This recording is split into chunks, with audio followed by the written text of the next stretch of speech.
মৰমৰ মইনাহঁত 2-1 দিন আগত মই তোমালোকৰ 101 নম্বৰীয়া গুৰুত্বপূৰ্ণ কুৱেশ্যনবিলাক মই আপলোড কৰিছিলোঁ। তেতিয়া তোমালোকে কমেণ্টত কৈছিলা যে 2 বা 3 মাৰ্কৰ কুৱেশ্যনবিলাক তোমালোকক লাগে। সেইবাবে মই তোমালোকক আজি 2 বা 3 মাৰ্কৰ কুৱেশ্যনকেইটা কেইটামান ইম্পৰ্টেণ্ট সেইটো লৈ আনিছোঁ। মই 50টা 2 বা 3 মাৰ্কৰ কুৱেশ্যনবিলাক দিম, যিবিলাক তোমালোকে এক্সামৰ আগত পঢ়ি যাবা। 50টা কুৱেশ্যন যিহেতু দিম, 50টা এক্সামত নাহে, তোমালোকে সেইটো কথা জানা। এইবিলাক ইম্পৰ্টেণ্ট কুৱেশ্যন হয়, এইবিলাক তোমালোকে ভালদৰে প্ৰেক্টিছ কৰি যাবা। মই ইয়াতে তোমালোকক কুৱেশ্যনকেইটা কৈ যাম, কেইটামানৰ উত্তৰ মই দি যাম। আৰু লগতে তোমালোকে এইকেইটা ৰিভিজন কৰি যাবা, ভাল হ'ব তোমালোকৰ এক্সাম। তোমালোকে ইমান টেনশ্যন লৈ থাকিব নালাগে। প্ৰথম কুৱেশ্যনটো চোৱা, বৰগীতৰ দুটা লক্ষণ। তোমালোকে অৰ্থাৎ এইটো কুৱেশ্যন দিছোঁ, ইয়াৰ অৰ্থ কি বৰগীতৰ দুটা লক্ষণ। এইটোৱে ছেম কুৱেশ্যন আহিব, এইটো নহয়। বৰগীতৰ লক্ষণকেইটা সুধি দিব পাৰে তোমালোকক, সেইকাৰণে তোমালোকে বৰগীতৰ লক্ষণটো ভালদৰে পঢ়ি যাবা। বৰগীতৰ দুটা লক্ষণটো কি হ'ব তোমালোকে জানে, বৰগীতবিলাক হ'ল বৰগীতসমূহ শাস্ত্ৰীয় ৰাগ তালযুক্ত গীত হ'ব একটা, আৰু একটা তোমালোকে লিখিব পাৰিবা বৰগীতৰ ভাষা ব্ৰজাৱলী, আৰু লগতে তোমালোকে লিখিব পাৰিবা যে বৰগীতসমূহ ভক্তিমূলক তথা ঈশ্বৰৰ মহাত্ম্য প্ৰকাশক। তোমালোকে 2টা বা 3টা চালে হৈ গ'ল। নেক্সট কুৱেশ্যনটো তুমি চোৱা, নেৰিবা বান্ধৱ মোক জীৱনে মৰণে, কবিয়ে জীৱনে মৰণে নেৰিবৰ বাবে কাক অনুৰোধ কৰিছে। ইয়াৰ উত্তৰটো তোমালোকে কেনেকৈ কৰিবা। তোমালোকে জানা, যিটো তোমালোকৰ বৰগীত আছে সেইটো তোমালোকে মাধৱদেৱৰ দ্বাৰা ৰচনা কৰা, আৰু মাধৱদেৱে শ্ৰী পৰমেশ্বৰ ভগৱান শ্ৰী হৰিক অনুৰোধ কৰিছিল যে তেওঁক জীৱনে মৰণে কেতিয়াও এৰি নাযাবৰ বাবে। তোমালোকে অলপ বহলাই 2 নম্বৰৰ কাৰণে ভালদৰে তোমালোকে লিখি দিলে হৈ গ'ল। তেওঁ পৰমেশ্বৰ শ্ৰী হৰি বিষ্ণুক তেওঁ নেৰিবৰ কাৰণে তেওঁ অনুৰোধ কৰিছিল। তোমালোকে ভালদৰে মিলাই পেলাই তোমালোকে লিখি দিবা, ঠিক আছে। নেক্সট তোমালোকে চাব লাগিব ব্ৰজাৱলী ভাষাৰ বিষয়। তোমালোকে এইটো ব্ৰজাৱলী ভাষাৰ বিষয়ে তোমালোকে জানি থবা। ব্ৰজাৱলী হ'ল এটা কৃত্ৰিম সাহিত্যিক ভাষা, তোমালোকে জানাই। ব্ৰজাৱলী ভাষাৰ মূল ভেটিটো হৈছে মৈথিলী। এনেকুৱা ধৰণৰ পইণ্টকেইটা তোমালোকে 2টা বা 3টা বিলাক তোমালোকে মনত ৰাখি যাবা। আৰু তোমালোকে জানাই যে ব্ৰজাৱলী ভাষাতে তোমালোকৰ শ্ৰীকৃষ্ণ লীলা বিষয়ক গীত পদবোৰৰ সৃষ্টি হৈছিল। এনেকৈ তোমালোকে 2টা বা 3টা পইণ্ট ভালদৰে লিখি দিলে তোমালোকে নিশ্চয় ভাল নম্বৰ এটা পাবা। নেক্সট কুৱেশ্যনটো চোৱা, জিকিৰৰ ৰচক কোন, তেওঁৰ আচল নাম কি। 2টা কুৱেশ্যন মিক্স কৰি পেলাই তোমালোকক এনেকৈ কুৱেশ্যনটো সুধি দিব পাৰে। তোমালোকে জানাই জিকিৰৰ ৰচক হ'ল আজান ফকীৰ, আৰু লগতে তেওঁৰ আচল নামটো হ'ব হজৰত শ্বাহ মিলন। তোমালোকে জানাই। আৰু নেক্সট কুৱেশ্যনটো চোৱা, আজান ফকীৰৰ বিষয়ে লিখা। তোমালোকক ডাইৰেক্ট কুৱেশ্যনটো দি দিব পাৰে যে এইবাৰৰ কাৰণে আজান ফকীৰৰ বিষয়ে তোমালোকে লিখিব লাগে। 2 বা 3 মাৰ্কৰ কাৰণে এইটো কুৱেশ্যন আহি যাব পাৰে। আৰু লগতে তোমালোকে এইটো ব্ৰজাৱলী ভাষাৰ বিষয়ে টুকা লিখা, এইটো তোমালোকক 2 বা 3 মাৰ্কৰ কাৰণে কুৱেশ্যনটো সুধি দিব পাৰে, ঠিক আছে। আজান ফকীৰৰ বিষয়ে তোমালোকে কি লিখিবা, যেনে তোমালোকে আজান ফকীৰৰ বিষয়ে তেওঁৰ আচল নামটো লিখিব পাৰিবা, যে আজান ফকীৰৰ আচল নামটো হ'ল হজৰত শ্বাহ মিলন, তেওঁ সেইটো লিখিব পাৰিবা। আৰু তোমালোকে লিখিব পাৰিবা ইছলাম ধৰ্ম প্ৰচাৰ কৰিবলৈ বিদেশৰ পৰা তেওঁ অসমলৈ আহিছিল, আৰু অসমত থাকিয়ে তেওঁ ইছলাম ধৰ্ম প্ৰচাৰ কৰিছিল, আৰু লগতে তেওঁ আহিছিল ক'ৰ পৰা, আৰৱ দেশৰ পৰা।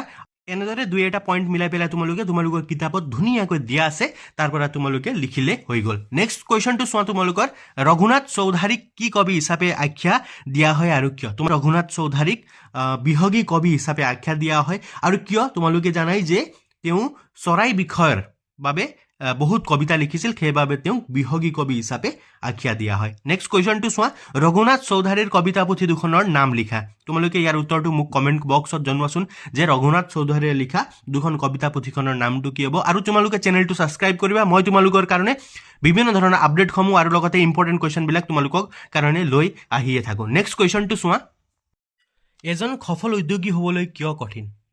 চাবা, গোটেইকেইটা 2 নম্বৰীয়া কুৱেশ্যনে এফালৰ পৰা চাই যাব। ভাইৰাছে কম্পিউটাৰ এটাৰ কেনেদৰে বিজুতি ঘটাব পাৰে।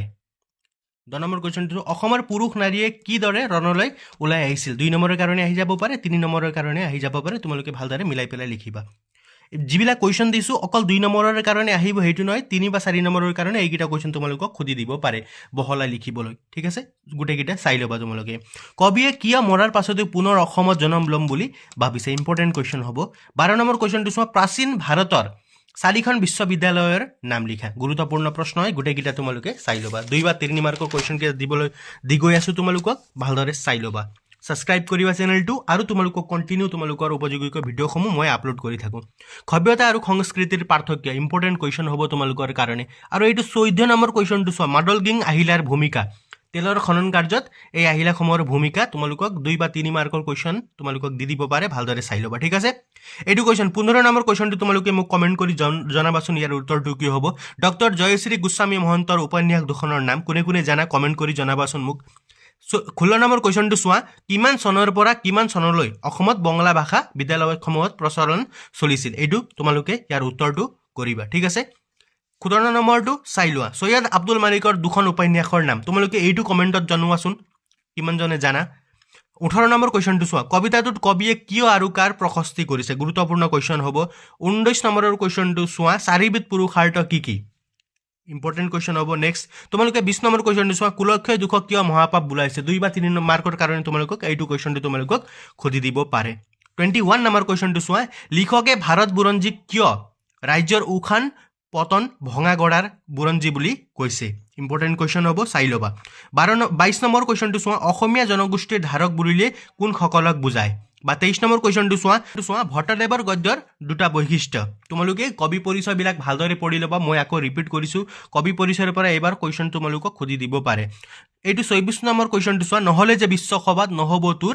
বহাৰ ঠাই বিশ্বসভাত বহিবলৈ কবিয়ে কি কৰিবলৈ নিৰ্দেশ দিছে কুৱেশ্যনটো ইম্পৰ্টেণ্ট হ'ব চাই ল'বা 25 নম্বৰ কুৱেশ্যনটো চোৱা হেৰা অচিনাকি মানুহজন তোমাক কি লাগেহে ইয়াত কোনে কিয় কৈছিল উত্তৰটো কৰি ল'বা তোমালোকে 2 নম্বৰীয়া গোটেইকেইটা কুৱেশ্যন তোমালোকক গুৰুত্বপূৰ্ণ প্ৰশ্নবিলাক দি গৈ আছোঁ তোমালোকে চাই ল'বা 26 নম্বৰ কুৱেশ্যনটো চোৱা তেহেৰানৰ বিমানবন্দৰ দুটাৰ নাম কি 27 নম্বৰটো চোৱা নিগনা চিকাৰীৰ প্ৰকৃত নাম কি তেওঁ কাক প্ৰথমে কাজিৰঙাৰ গড় দেখুৱাইছিল এই গোটেইকেইটা কুৱেশ্যন তোমালোকৰ কমন হিচাপত মই প্ৰি টেষ্টৰ কুৱেশ্যন প্ৰিভিয়াছ ইয়াৰ কুৱেশ্যন গোটেইকেইটা কুৱেশ্যন এনালাইজ কৰি পেলাই তোমালোকক প্ৰশ্ন কাকতবোৰ এনালাইজ কৰি পেলাই দিছোঁ তোমালোকে এইকেইটা ভালদৰে চাই ল'বা ইয়াৰ বাহিৰেও চাবা লগতে এইকেইটাও তোমালোকে ভালদৰে চাই পেলাই যাবা অজন্তাৰ ছবিবোৰত প্ৰকাশ পোৱা ভাৱবস্তু দুটা কি কি 29 নম্বৰ কুৱেশ্যনটো চোৱা প্ৰকৃতিৰ কোনবোৰ নিয়মে পাহিক আকৃষ্ট কৰে এইটো কুৱেশ্যনটো খুজি থাকে তোমালোকক 30 নম্বৰ কুৱেশ্যনটো চোৱা নালন্দা বিশ্ববিদ্যালয়ৰ বিষয়ে লিখা এইটো চমুটুকা তোমালোকক দিব পাৰে যে নালন্দা বিশ্ববিদ্যালয়ৰ বিষয়ে তোমালোকে লিখিব লাগে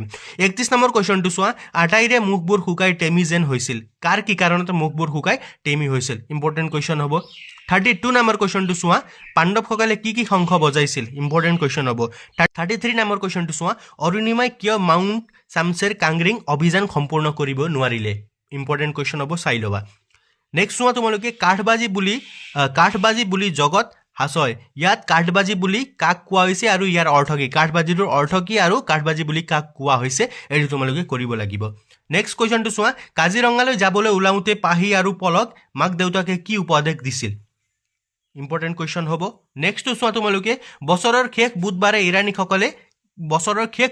ইৰাণীসকলে কি কৰে আৰু তোমালোকে চাবা যে ইৰাণীসকলৰ নৱবৰ্ষৰ বিষয়ে এবাৰ আহি যাব পাৰে সেইটো তোমালোকক লং কুৱেশ্যন 3 বা 4 মাৰ্কৰ কাৰণে তোমালোকে ভালদৰে চাই ল'বা চিৰিনিবাৰ্ডি কোন ইম্পৰ্টেণ্ট কুৱেশ্যন হ'ব চাই ল'বা ইয়াণ্ডাবু সন্ধিৰ টোকা লিখিবলৈ তোমালোকক দি দিব পাৰে যে বা ইয়াণ্ডাবু সন্ধি কাৰ মাজত হৈছিল এনেকুৱা ধৰণৰ কুৱেশ্যনবিলাক তোমালোকে চাই ল'বা শব্দাৰ্থবিলাক য'ত দিয়া থাকে তাত এনেকুৱা ধৰণৰ কুৱেশ্যনবিলাক যিবিলাক তোমালোকে চাবা এইবিলাক ইম্পৰ্টেণ্ট হয় তোমালোকৰ কাৰণে WW বা ৱেব কি জানি থবা তোমালোকে বাসেন্দ্ৰী পালৰ বিষয় চমুটুকা লিখিবলৈ তোমালোকক দি দিব পাৰে আৰু 41 নম্বৰ কুৱেশ্যনটো হ'ব তোমালোকৰ অম্বিকা গিৰি ৰায় চৌধুৰীয়ে ৰচনা কৰা দুখন পুথিৰ নাম লিখা আৰু তোমালোকে ঠিক আছে তোমালোকে এইকেইটা তোমালোকক মই 2 মাৰ্কৰ কুৱেশ্যন কেইটা মই তোমালোকক দি দিলোঁ এইকেইটা গোটেইকেইটা তোমালোকে ভালদৰে চাই ল'বা আৰু ইয়াৰ বাহিৰেও তোমালোকে পাঠৰ পৰা তোমালোকৰ প্ৰি টেষ্টত অহা তোমালোকৰ হাফ ইয়াৰলিত অহা 2 নম্বৰীয়া গোটেইকেইটা কুৱেশ্যন ভালদৰে চাই পেলাই যাবা প্ৰিভিয়াছ ইয়াৰ এক্সামৰো কুৱেশ্যনবিলাক ভালদৰে চাই পেলাই যাবা ঠিক আছে